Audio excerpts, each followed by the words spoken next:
Hello everyone, how are you doing? This is MD Tech here with another quick tutorial. In today's tutorial, I'm going to show you guys how to change the default browser on your Windows 11 computer.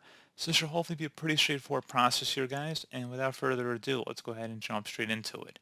So all you have to do is start off by opening up the search menu. And you want to type in default. Best match will come back with default apps. Go ahead and open that up. Go ahead and type in the browser you want to set as default. So for example, let's say it's going to be Google Chrome. You want to go ahead and just click inside of there. Where it says make Google Chrome your default browser, select the set default button. And that's all you have to do. Pretty straightforward process there, guys. Do hope I was able to help you out, and I do look forward to catching you all in the next tutorial. Goodbye.